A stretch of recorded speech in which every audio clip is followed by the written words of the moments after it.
I try to get away from the noise pollution out here on like a gravel road, and there's still plenty of people with their lawnmowers, and I hear people chopping wood and stuff. But anyways, I wanted to talk to you guys today about something that we got recently for camping. And you've probably seen these before, I'm sure you have. It's a portable power station. This one here is the Ecoflow River 2 Max. So if you found yourself camping for a few days, you probably have gotten one of these little power packs, 10,000 milliamp hour or 20,000 milliamp hour power pack that you can basically just use to charge your phone. And that's fine if you're just gonna be trying to charge your phone, that's the only thing you wanna do, and it's for a short period of time. But you might be like me, where you find that this little kind of power pack doesn't last long enough to charge your phone enough times, or you have other types of things that you want to charge. For me, for example, I have a few more things besides my phone that I want to be able to charge, like a camera, and then I'm going to be getting a drone at some point soon. And then I also have my computer. If I'm going on a trip, I want to be able to bring my computer along. And so those are some of the things that I can't charge with a little power pack like this. So the main reason I chose the River 2 Max is because it uses lithium iron phosphate batteries. And if you're going for a power station, that's really the way to go. There's nickel manganese cobalt, I think it's NMC. With the lithium iron phosphate batteries, you basically get what Ecoflow says is 10 years of use before it gets down below 80%. So for me, that's plenty. That's about 3,000 charge cycles.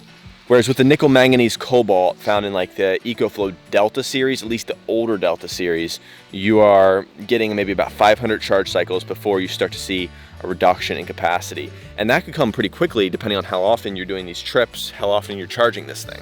That's one reason I chose to go with this one, with the River series charger opposed to the Delta Mini charger, even though the Delta Mini has a higher wattage output, meaning it can run more heavy duty appliances and things, and it has more watt hours, so it has more charge overall. It's only a few $100s more, but the battery chemistry kept me from jumping at that. Okay, so the second reason I chose this Ecoflow River 2 Max is because of the charge speed.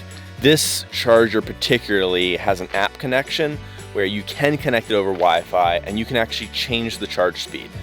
It's a 600 watt hour, no, it's a like 512 watt hour pack, and it can charge at 600 watts.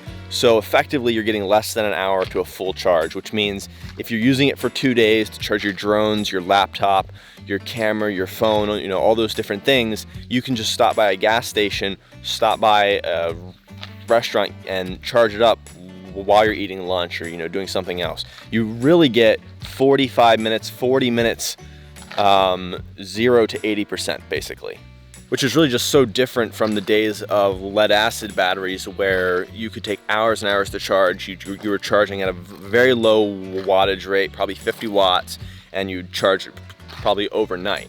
You're charging really fast with these new battery chemistries. One other reason I like the lithium iron phosphate chemistry is because it can discharge at a high temperature. If you look at the specs, it can discharge up to 113 degrees Fahrenheit, which is plenty to use in basically all weather conditions, and it's not going to be affected by, for example, leaving it in the trunk. You don't want to leave it in a hot car or something like that where it can get really, really hot, 150 degrees or something, but leaving it in your trunk or leaving it out while you're at camp is fine because of this battery chemistry. Also, it's pretty lightweight. I think it weighs around 13 pounds, but you can easily lift it with one hand, and that's a lot better than, say, like the Delta series, which is 20 to 30 pounds for some of their charger packs, you know, even more for the larger size. One thing I really like is that it has USB that's powered separately from the inverter. So if you don't want to use the inverter, you know, the inverter itself takes up power. So if you have the AC on but you're not using it, you're still using power to have the inverter on. But if you're just using USB or like USB-C to power your computer or to charge something, or even the DC outlet, the inverter doesn't have to be on, so you're basically saving power. You have a button to turn it on and off. Okay, so right here you have the on button, the power on button, and you see how much percentage you have left. Right now I have 95% left in the battery, and this is the amount of hours you have remaining at the current draw, at the current amount of watts you're drawing. So right now we're drawing 0 watts, so it's just going to give the max, but that might say 20 hours, it might say 30 hours, depending on how many watts you're actually drawing. So we have the USB-C over here. This can draw 100 watts, so if you're trying to charge something like a MacBook, that's plenty to charge it very quickly. You have 3 USB ports, so you can have one plugged in to your phone, one plugged in to your camera, and something else charging, you know. Then you also have the AC on-off button. So with this, you'll be able to power on these 4 AC ports. Then you also have the DC on-off. So you get these small little 12-volt ports, and then you also just get the main cigarette kind of 12-volt car adapter. See right here, my iPhone is charging at 8 watts right now. It still says 99 hours. This is just a firmware update it needs.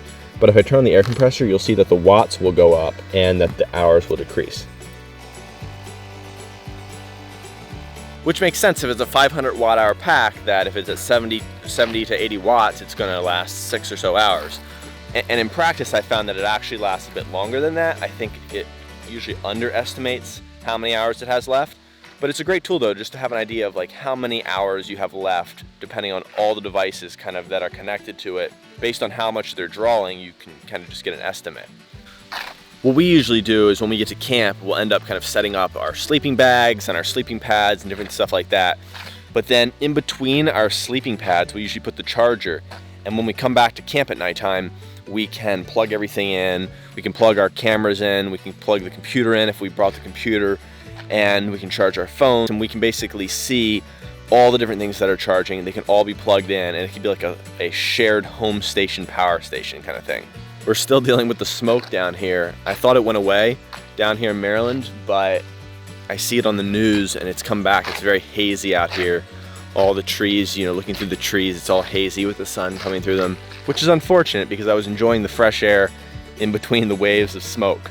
I didn't want to forget to show you guys that it can charge using the car's port as well, the car's 12-volt DC port. So let me show you that. I realized that I should probably be in the car for this and that the car should be on. So, let's see. Perfect, so the input watts are going right up. So this is almost charged. I mean, it's at 95%, but it's saying it's gonna take 6 minutes to be done at the input rate of 94 watts. So this really gives you an idea of how much time you have left to charge the pack.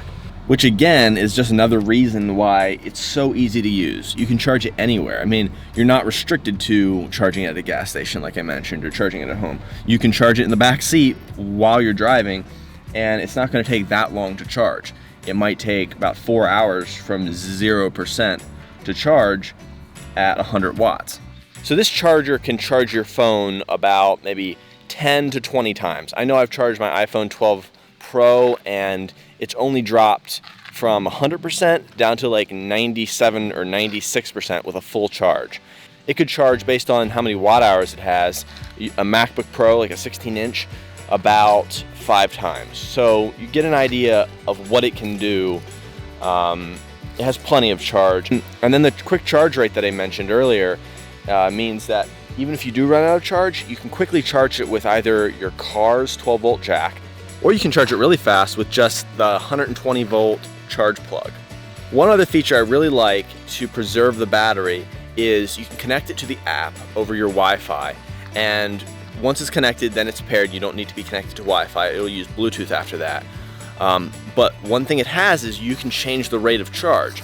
So if you're charging it at home, you can reduce it to, say, charge at 100 watts, which is easier on the battery than if you need to quickly charge it at 600 watts. It's a little bit harder on the battery, not going to damage it here and there, but you just have that option.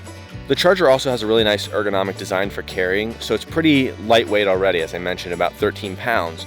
But the handle on it just makes it really easy to lift it and to carry it around, to move it around camp. It's not really clunky like some of the older lead-acid batteries were. And one feature I'm not really taking advantage of is it has solar charging. So an optional package is to buy, I think for $600 or $700, you can buy the package that comes with the solar panels, or you can buy it by itself and then at a later time choose a solar package to add to it. But you can basically just charge it if you're completely off-grid and you don't have your car to charge it with, or if you don't have 120 volts to charge, you can get the solar panels and they will charge it. It's basically a way to be off-grid and on-grid at the same time if you choose the solar package. Alright guys, thanks for sticking around to the end of the video. I know this video didn't have hiking and adventures and road trips and stuff in it. We'll be doing more of those soon. We have some planned, but I felt like it would be an appropriate time just to tell you about the charger that we use, the power station, and like how it's been helpful for us on our camping trips and stuff. So like this video if you do, and subscribe if you haven't already. Also, leave me a message in the comments below. I kind of want to know what chargers people are using, if you like this charger, if you have it, and if you're considering buying this charger. So thanks for watching, and we'll see you in the next video.